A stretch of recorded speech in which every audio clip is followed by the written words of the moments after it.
नमस्कार, मैं यश भट्ट स्वागत करता हूं आपका अभय न्यूज 4 जनवरी मंगलवार शाम के बुलेटिन में। आइए देखते हैं आज दिन भर की प्रमुख खबरें। इस बुलेटिन के प्रायोजक हैं आर के निवास बाय आर के डेवलपर्स। शानदार घर खरीदें अब अपने बजट में। कोरोना के दौरान सामने आई पुलिस की मानवीय छवि से उलट उज्जैन पुलिस इन दिनों विवादों में घिरी हुई है। स्मैक तस्करों से सेटिंग कांड अभी पुराना भी नहीं हुआ था कि डीआरपी लाइन में पदस्थ एक पुलिसकर्मी नाबालिग से छेड़छाड़ करने पर नीलगंगा थाने में जमा हो गया। हालांकि खाकी के प्रति झुकाव के चलते मामले को दबाने का प्रयास किया जा रहा है। बावजूद पीड़िता के परिजनों के एफआईआर पर अड़े रहने के चलते पुलिसकर्मी पर कार्रवाई की गाज गिरने की आशंका बनी हुई है। दरअसल हुआ यूं कि डीआरपी लाइन में पदस्थ आरक्षक तेज सिंह नायक 1.5 साल पहले महिदपुर में पदस्थ था। वहां उसका दिल पड़ोस में ही रहने वाली नाबालिग पर आ गया। आरक्षक ने वर्दी का रौब दिखाकर उसे परेशान करना शुरू कर दिया। इसकी शिकायत परिजनों ने वरिष्ठ अधिकारियों से की। इसके बाद तेज सिंह को लाइन हाजिर कर दिया। बावजूद इसके वह नहीं माना और लगातार किशोरी को परेशान करता रहा। ऐसे में परिवार महिदपुर छोड़कर उज्जैन में रहने लगा और बेटी को पढ़ाने के लिए इंदौर रोड के एक हॉस्टल में भेज दिया। यह जानकारी आरक्षक तेज सिंह को लगी तो वह हॉस्टल में पहुंच गया और छेड़छाड़ करने लगा। इसकी शिकायत हॉस्टल संचालक ने नीलगंगा थाने में की है। इसके बाद आरक्षक को नीलगंगा थाने में हिरासत में रखा गया है। हालांकि संगीन मामले में नीलगंगा थाना पुलिस ने प्रकरण दर्ज करने के बजाय जांच की आड़ ले ली है। इससे यह लगता है कि आरक्षक को सेटिंग करने का एक और मौका दे दिया है। फिर भी परिवार एफआईआर की मांग पर अड़ा हुआ है। सर, मेरी बालिका को 3 साल से परेशान कर रहा था। हमने इसके हाथ जोड़े कि तू हमारा पीछा छोड़ दे। हमने तेरा कोरोना काल में मकान दिया, जो हमसे बनी वो सेवा करी इसकी। उसके बावजूद भी मेरी बच्ची का पीछा नहीं छोड़ा इसने। तो मेरी यही मांग है कि इसके ऊपर हॉस्टल में गिफ्ट देने गया था ये परसों की। सर, काइमिंग करवाई है, काइमिंग के अभी आवेदन दिया है। पुलिस जो ना करे वह कम है। अब नीलगंगा थाने से लाइन हाजिर हुए 2 पुलिसकर्मियों के मामले को ही देखे तो दोनों तस्कर से साठ-गांठ कर रहे थे। अगर इनका ऑडियो एसपी तक नहीं पहुंचता तो दोनों थाने पर ही सेटिंग करते रहते। दरअसल एसपी सत्येंद्र कुमार शुक्ल ने नीलगंगा थाने के प्रधान आरक्षक अशोक पांडे, आरक्षक योगेश शर्मा को लाइन हाजिर किया था। इन्होंने केडी गेट निवासी स्मैक तस्कर साहिल को रंगे हाथ पकड़ा था। इसके बाद इन्होंने सेटिंग शुरू कर दी। यह सेटिंग कोतवाली के प्रधान आरक्षक विनोद ठाकुर की मदद से हुई। मामला 10 पेटी का था लेकिन बात नहीं बनी। इस बीच सेटिंग टूटने पर संबंधित ने एसपी को शिकायत कर दी और उन्होंने आईपीएस अफसर विनोद कुमार मीणा को जांच सौंप दी। ऑडियो का परीक्षण करने के बाद मीणा ने तीनों पुलिसकर्मियों को दोषी माना और अपनी रिपोर्ट एसपी को सौंप दी। इसके बाद तीनों की लाइन के लिए रवानगी तय हो गई। गौरतलब है कि स्मैक तस्करी के मामले में ही इंदौर के नैनोद निवासी नीलेश, गांधीनगर के बंटी और विशाल भी पुलिस हिरासत में हैं। इनकी क्रेटा गाड़ी भी थाने में खड़ी है लेकिन इन पर अब तक कोई कार्रवाई पुलिस ने नहीं की है। विक्रम विश्वविद्यालय में एक बार फिर गबन और कारगुजारियों को दबाने का खेल शुरू हो गया है। खिलाड़ियों के पैसों से हनीमून मनाने गए कोच मैनेजर खिलाड़ियों को धमका रहे हैं। इससे विश्वविद्यालय के अधिकारियों की कार्यशैली शंका के घेरे में है। विक्रम विश्वविद्यालय के करीब 2 दर्जन एथलीट मैंगलोर में स्पर्धा में शामिल होने गए हैं। इन्हें 1 जनवरी को मिलने वाला टीए अब तक नहीं दिया गया। खिलाड़ियों को ले जाने वाले कोच कम मैनेजर राहुल सोनावा पत्नी के साथ एसी कोच में गए, जबकि खिलाड़ियों को 2 दिन का थका देने वाला सफर सीटिंग चेयर से कराया गया। इससे अंदाजा लगाया जा सकता है कि थके खिलाड़ियों ने स्पर्धा में कितना उम्दा प्रदर्शन किया होगा। इन खिलाड़ियों को टीए के रूप में दी जाने वाली करीब 13 लाख से अधिक की राशि अब तक नहीं दी गई है। अभय न्यूज पर यूनिवर्सिटी के कोच, मैनेजर और अधिकारियों की कारगुजारियों को दिखाने के बाद हड़कंप मचा हुआ है। हद तो यह है कि अब मामले को दबाने के लिए कोच राहुल सोनावा खिलाड़ियों को धमका रहा है और पत्नी के साथ जाने वाली बात को मीडिया से नहीं हटवाने पर खिलाड़ियों को कैरियर बर्बाद करने की धमकी दे रहा है। यूनिवर्सिटी में भी गबन को दबाने की कवायद शुरू हो गई है। वरिष्ठ अधिकारियों ने भले ही जांच के आदेश दे दिए हैं लेकिन जांच के दायरे में आने वाले दोषी अधिकारी मामले को दबाने का भरसक प्रयास कर रहे हैं। इसके चलते अंदेशा लगाया जा रहा है कि इस बार भी अधिकारी गबन के षड्यंत्र की कमजोर कड़ी पर कार्रवाई की तैयारी कर रहे हैं, जबकि मास्टरमाइंड अब भी अगले गबन का षड्यंत्र रचने में लगे हैं। अंकपाद मार्ग स्थित सांदीपनी आश्रम के पास के एक कैफे पर एक युवक को दौड़ा कर चाकू मारने वाले सोशल मीडिया गैंग के बदमाश पर पुलिस ने 10,000 का इनाम घोषित कर दिया है। युवक अपनी गर्लफ्रेंड के साथ कैफे पर आया था और उसी दौरान उसका बदमाश से झगड़ा हुआ था। चाकूबाजी की यह घटना बुधवार को हुई थी। हेलावाड़ी निवासी सरफराज अपनी गर्लफ्रेंड के साथ कैफे पर आया था। इसी दौरान सोशल मीडिया गैंग के बदमाश कुणाल उर्फ डोरेमन ने कहा सुनी होने पर सरफराज पर ताबड़तोड़ चाकू बरसाए थे। बुलेट छोड़कर खाक चौक की तरफ भागे सरफराज को पकड़कर डोरेमन ने तब तक चाकू मारे थे जब तक कि वह पस्त होकर जमीन पर नहीं गिर गया था। पुलिस की पहुंच से फरार डोरेमन की गिरफ्तारी पर अब पुलिस ने 10,000 रुपए का इनाम घोषित किया है। डोरेमन की सूचना देने वाले को यह इनाम दिया जाएगा। थाना जीवाजीगंज के अंतर्गत एक जो 307 का अपराध पंजीबद्ध हुआ था, उसमें एक आरोपी फरार है। उस फरार आरोपी के विरुद्ध में पुलिस अधीक्षक महोदय जैन के द्वारा उसमें 10,000 इनाम की घोषणा की है।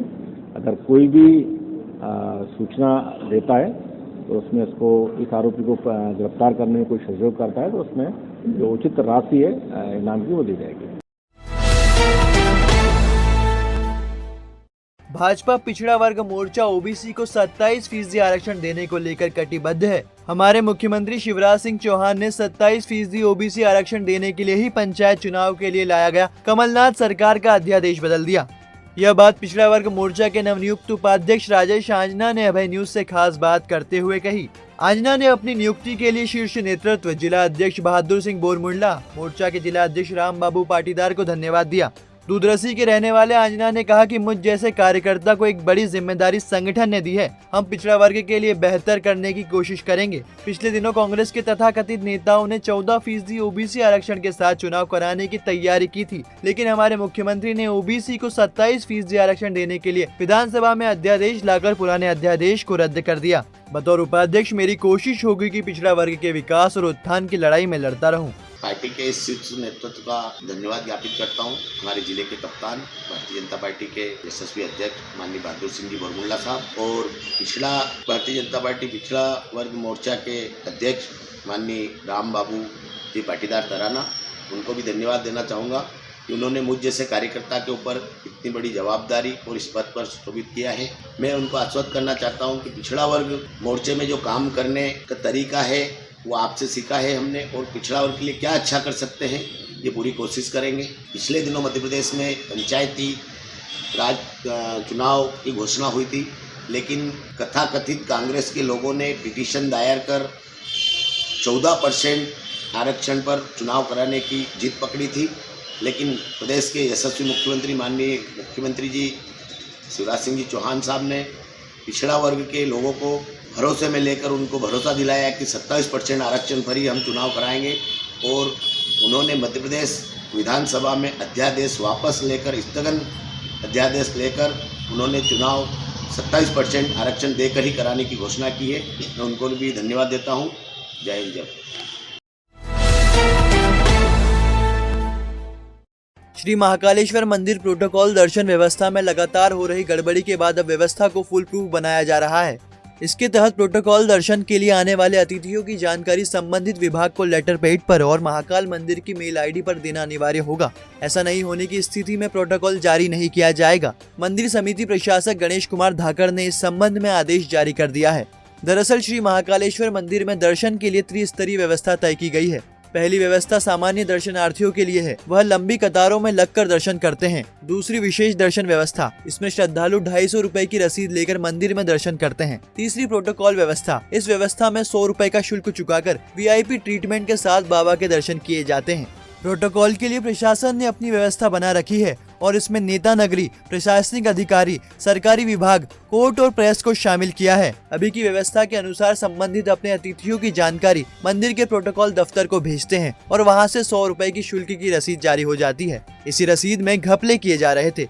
पिछले 15 दिन में ही 3 मामले पकड़ में आए हैं और इनमें कोर्ट कर्मचारी, पुरोहित प्रतिनिधियों की मिलीभगत सामने आई है। यह लोग 100 रुपए की रसीद जारी करा के अन्य श्रद्धालुओं को 250 रुपए में बेचकर मुनाफा कमा रहे हैं। पकड़े गए 3 मामलों में से एक मामला पुलिस में सौंपा जा चुका है, जबकि एक मामले में पुरोहित प्रतिनिधि को सस्पेंड किया जा चुका है। तीसरे मामले को गोलमोल किया गया है। फिलहाल रोज रोज आ रही समस्या और मामलों को देखते हुए प्रशासक ने प्रोटोकॉल के तहत दर्शन करने वाले अतिथियों की सूची देना अनिवार्य कर दिया है। इसके मुताबिक प्रोटोकॉल के पात्र लोग लेटर हेड पर अतिथियों की सूची भी भेजेंगे।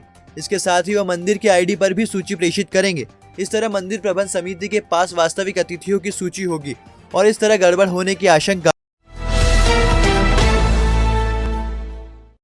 पंचायत चुनाव के मद्देनजर कलेक्टर के आदेश पर शस्त्र जमा कराने वाले धारक अब परेशान है कि उनके शस्त्र नहीं लौटाए जा रहे हैं, जबकि कलेक्टर शस्त्र लौटाने का आदेश जारी कर चुके हैं। पंचायत चुनाव को लेकर शस्त्र जमा कराने का आदेश करीब 1 महीने पहले दिया गया था। इसके चलते बड़ी संख्या में शस्त्र धारकों ने अपने हथियार निकटवर्ती थाने में जमा करवा दिए थे। हाल ही में पंचायत चुनाव की प्रक्रिया रुकने के साथ ही कलेक्टर ने शस्त्र लौटाने का आदेश जारी कर दिया है, लेकिन पुलिसकर्मी अभी भी यह नहीं लौटा रहे हैं। एएसपी अमरेंद्र सिंह ने बताया कि शस्त्र लौटाने का आदेश जारी कर दिया है, लोग थानों से अपने हथियार ले सकते हैं। पंचायत चुनाव के मद्देनजर जो शस्त्र लाइसेंस, जो आर्म्स लाइसेंस, जो लाइसेंस थे जिनको निरस्त किया गया था और विभिन्न थानों पर जमा कराए गए थे, क्योंकि अब ये प्रक्रिया अभी स्थगित कर दी गई है और जो डीएम महोदय उज्जैन का जो नया आदेश आया है उनके अनुसार पुनः शस्त्रों के लाइसेंस बहाल कर दिए गए, उनको यथावत कर दिया गया है। इस कारण से सभी जो थाना है, थाना प्रभारियों को निर्देशित किया गया है कि जिनके भी शस्त्र लाइसेंस है उनके सभी जो शस्त्र लाइसेंस है उनको वापस किया जाए और ये कार्रवाई प्रत्येक थाने पर की जा रही है। राजकीय रेलवे पुलिस यानी जीआरपी ने रेलवे सुरक्षा सप्ताह के चौथे दिन सहभागियों के हाथों पर पट्टी बांधी और यात्रियों को सुरक्षा सहयोग के लिए प्रेरित किया। इस दौरान स्टेशन परिसर में रैली निकाली गई। डीएसपी मान सिंह परमार और थाना प्रभारी राधे श्याम महाजन ने रैली को संबोधित किया। इस दौरान रेल यात्रियों को जीआरपी का सुरक्षा ऐप भी लोड कराया गया। आज भी रेलवे सुरक्षा समिति जो हमारे सदस्य है, जो हमेशा रेल के जीआरपी स्टाफ को सहायता करने के लिए, यात्रियों की सुरक्षा में सहायता करने के लिए तत्पर रहते हैं। आज 11 सदस्य हमारे आज उपस्थित हैं, जिनका परिचय जानने के लिए उनको एक जीआरपी के द्वारा बैंड जो तैयार किया गया, रेल रक्षा समिति शासकीय रेल पुलिस मध्य प्रदेश का, उनके आर्म्स पर बांधने के लिए, ताकि यात्रियों को उनका परिचय मिल जाए कि ये रेल यात्री सुरक्षा और रेलवे सुरक्षा समिति के सदस्य हैं। उनको आज बांटा गया है तथा वो भी आज रेल यात्रियों की सुरक्षा के लिए, सहायता के लिए प्रचार प्रसार में लगे हुए हैं। ईयर एंड और नए साल पर श्री महाकालेश्वर मंदिर में दर्शन करने आए श्रद्धालुओं ने श्री महाकालेश्वर मंदिर को मालामाल कर दिया। 6 दिन में मंदिर को विभिन्न मदों में 1.64 करोड़ रुपए मिले हैं। मंदिर समिति ने 6 दिन में मिली राशि का ब्यौरा जारी किया है। हालांकि यह मंदिर की आय नहीं है, क्योंकि इसमें खर्च शामिल नहीं है। दरअसल मंदिर समिति ने 28 दिसंबर से 2 जनवरी तक के आंकड़े जारी किए हैं। इसके मुताबिक 5 मद में मंदिर को यह रुपया मिला है। किस मद में कितना रुपया आया? शीघ्र दर्शन व प्रोटोकॉल दर्शन 49.24 लाख, दान पेटी 25.56 लाख, अभिषेक भेंट 29.62 लाख, लड्डू प्रसाद 56.64 लाख, अन्य मद 3.21 लाख, कुल 1.64 करोड़ रुपए। कलेक्टर आशीष सिंह ने बताया कि मंदिर को मिला यह रुपया आय नहीं है, क्योंकि इसमें मंदिर समिति द्वारा किए गए खर्च शामिल नहीं है। समिति लड्डू प्रसादी के निर्माण, पुजारी पुरोहितों के अंशदान, कर्मचारियों के वेतन भत्ते, साफ सफाई, सुरक्षा, बिजली बिल, टेलीफोन खर्च, रखरखाव पर बड़ी राशि खर्च करती है। इन रुपयों को काटने के बाद जो रुपया बचेगा वह आय होगा।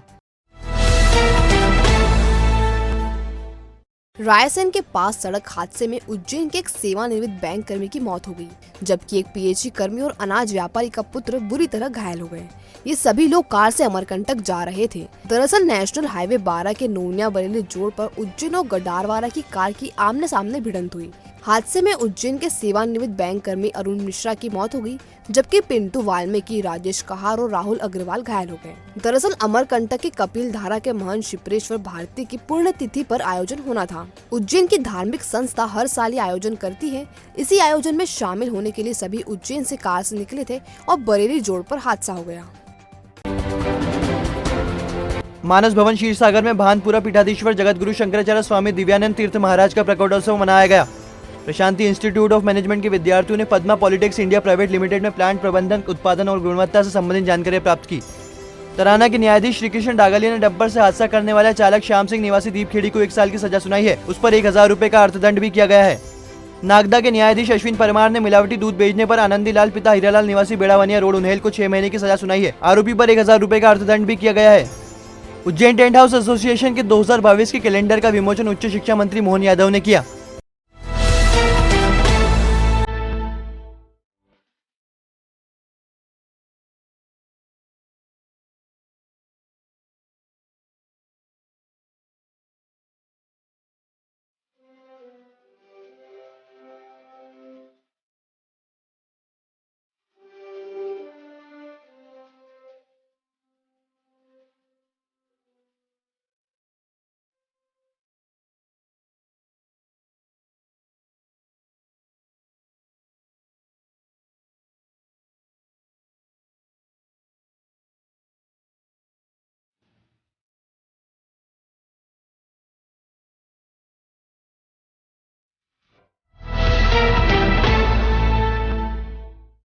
तो आपने देखा आज का हमारा बुलेटिन। आपको ये बुलेटिन कैसा लगा? अपने सुझाव हमें जरूर पहुंचाएं। और जाने से पहले अबे न्यूज परिवार आप सभी से निवेदन करता है कि मास्क जरूर लगाएं, सामाजिक दूरी का पालन करें और स्वस्थ रहे।